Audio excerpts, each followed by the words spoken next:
La pêche dans ses différentes composantes nourrit directement ou indirectement environ 600 000 à 1 million de familles au Sénégal. De Saint-Louis à Kafountine, en passant par la Petite Côte, le littoral s'étend sur 700 km avec plus de 200 sites de débarquement et les captures avoisinent 300 000 tonnes an et positionnent les ressources halieutiques à la première place des produits d'exportation.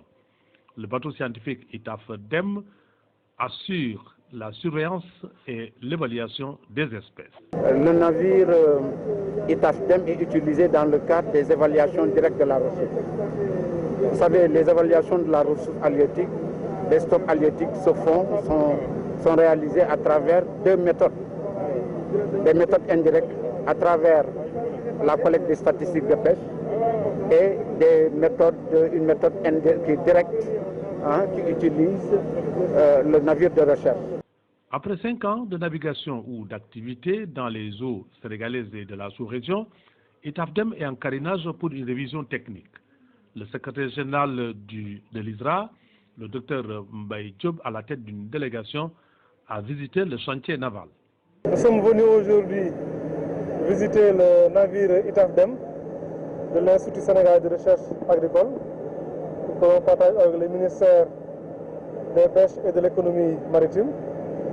Le navire, après quelques années d'activité, donc resté à quai. Donc, nous avons décidé, avec le ministère des Pêches et de l'économie maritime, d'entreprendre des travaux de réparation, de réhabilitation. Pour permettre au bateau de jouer pleinement sa mission, Mbaye Diop a souhaité une synergie ou une mutualisation des efforts entre différents départements ministériels. Le bateau que vous avez derrière nous est un instrument extrêmement important d'évaluation des stocks et d'évaluation directe. Parce que le centre de recherche océanographique de Kataray a la possibilité de faire des évaluations indirectes à travers des enquêtes qui sont menées au niveau des quais de débarquement, mais utilise également des instruments de mesure.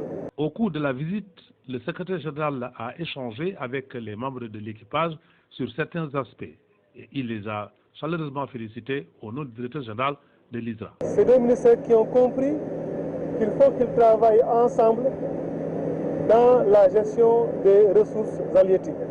Je n'ai pas de doute qu'ils vont continuer renforcer cette collaboration-là pour mieux donc, assurer la gestion, la politique de gestion des ressources à la fois halieutiques, à la fois agricoles, mais à la fois zootechniques. Depuis l'année dernière, avec l'appui du ministère de l'économie maritime, des fonds ont été dégagés pour permettre la réhabilitation de ce navire de recherche, pour permettre au CROT de mener à bien ces campagnes d'évaluation de la ressource. C'est les campagnes d'évaluation qui nous permettent de connaître les potentialités halieutiques, les biomasses, les indices d'abondance, de connaître la répartition spatio-temporelle des espèces aussi bien démersales que côtières. Et à travers ces campagnes que nous connaissons s'il y a surplus sur une espèce donnée, et que c'est ce surplus-là qui nous permettrait de signer des accords avec les pays tiers. À présent, le résumé de la visite guidée.